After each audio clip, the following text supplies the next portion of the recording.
Where's my Hoover? The Hoover.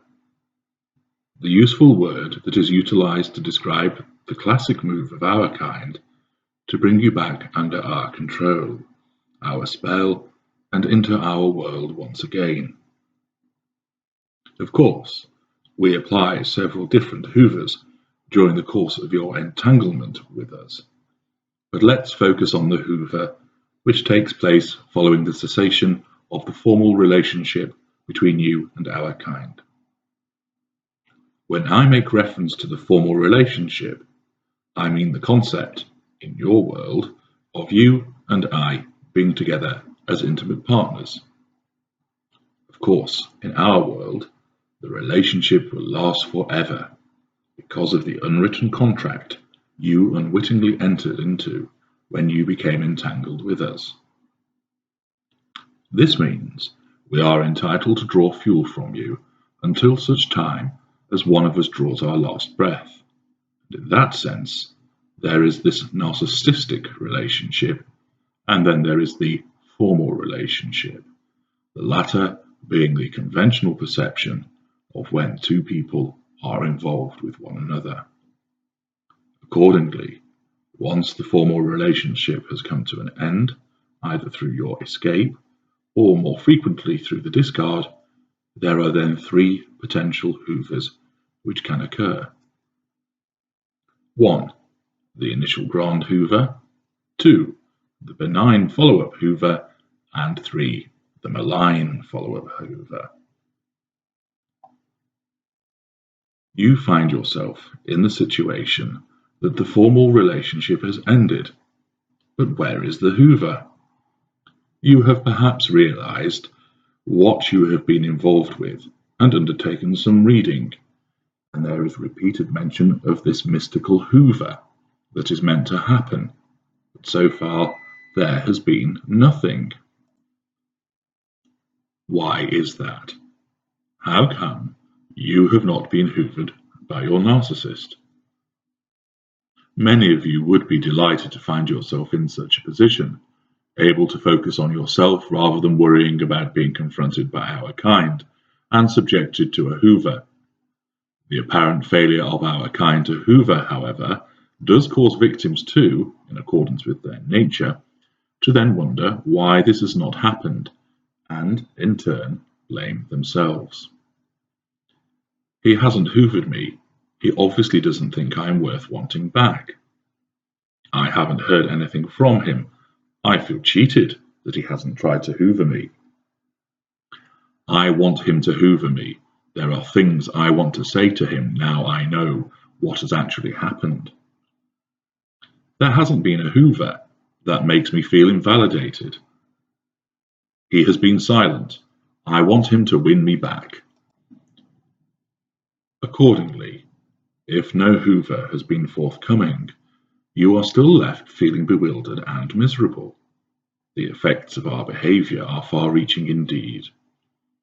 It may appear odd to the external observer that you would want to have interaction again with someone who has abused you, but there are several reasons why victims want that Hoover to happen.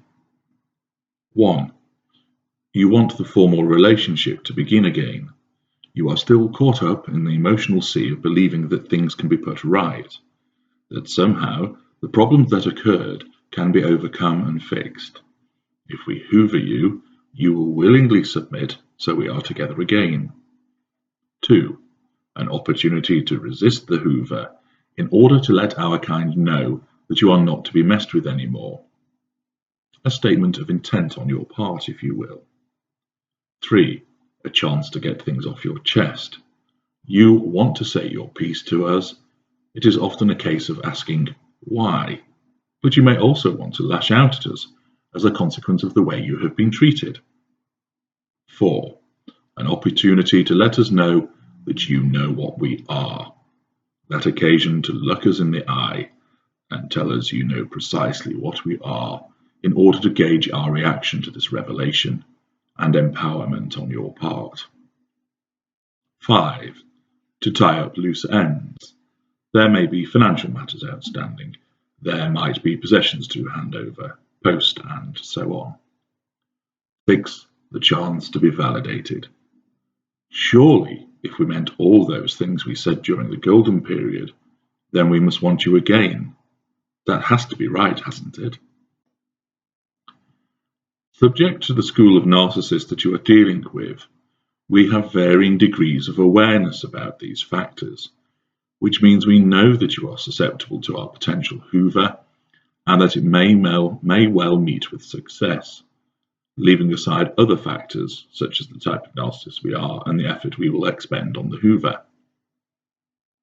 You want the Hoover to happen, but it does not appear to have taken place. Why is that? 1. You may have been hoovered but not actually realize that it has happened.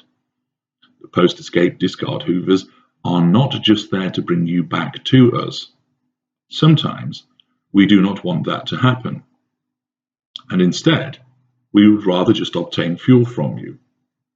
Accordingly, we may contact you, but make no overture in terms of resurrecting the formal relationship. But the interaction with you still allows us to draw fuel. That is a Hoover. 2. The initial Grand Hoover is always deployed to win you back and resume the formal relationship. 3. The benign follow-up Hoover, which follows on after the initial Grand Hoover, may seek the resumption of the formal relationship, but it is also deployed purely to draw positive fuel from you and/or to be used to fact-find. 4. The malign Hoover seeks only to draw negative fuel. Accordingly, 2 out of the 3 post-escape discard Hoovers may purely be about drawing fuel from you or fact-finding. By fact-finding, I mean, in essence, dipping a toe in the water to gauge your level of knowledge, resistance, whether you're with somebody else, with a view to determining whether we can try a more effective method to draw fuel from you. Thus, if you think that a Hoover is only about starting the relationship again, you may have not thought that the telephone call which came from our number, but we did not speak when you answered, was not a Hoover. It was. Fuel would have been drawn from the manner in which you answered, a nervous hello, an angry answer, or a hopeful salutation, but it was also done to fact-find. Would you answer? How would you answer? This is then used to formulate the nature of further Hoovers. The sending of an invitation to sign up to a particular application does not cause the resumption of the formal relationship, but it may draw thought fuel, and is certainly a fact-finding step designed to find out how you will respond. Accordingly, you may well have been hoovered, but not realize it. A second reason as to why the Hoover may not have taken place is because the Hoover may not actually come from us. You may be hoovered by proxy through one of our lieutenants or a member of our coterie, asking you questions about what you are up to, whether you have thought about us, how you are getting on, and so forth. This information, along with your reaction, will be relayed to us, and we gather fuel and a fact find from it. 3. We may have contacted you directly and been charming, but not encouraged you to come back to us, or we may have been nasty. Either way, these are Hoovers and are designed to draw fuel from you, even though there was no attempt to start a formal relationship again. 4. You may not be able to give us any opportunity to Hoover you. There are 2 instances where this arises. First of all, you are contacting us so often and repeatedly in order to get answers and/or start the relationship again that we do not actually need to Hoover you. You just won't leave us alone. Or you have placed yourself in a position whereby we are not able to contact you at all. We cannot find you. We have no method of reaching out to you through electronic communications. A further reason why a Hoover may not have happened is because it is too early. When you have been discarded, we are infatuated and preoccupied with your replacement as the primary source of fuel. Therefore, we have no need to Hoover you. We are focused on this person, and they are meeting our fuel needs. You have been deleted from our mind, and therefore there is no need for us to Hoover you. This could last for a number of months before you even pop into our heads again. Many victims expect the Hoover to happen within a week or so of discard. This might happen, but is more often the case that a longer time period will elapse between discard and Hoover. 8. You remain out of the spheres of influence. You do not do anything to come up on our radar. You either have not appeared in our sixth sphere of influence, our thoughts, or, if you have, we may have decided against instigating a Hoover because it is less feasible. The Hoover execution criteria have not been met.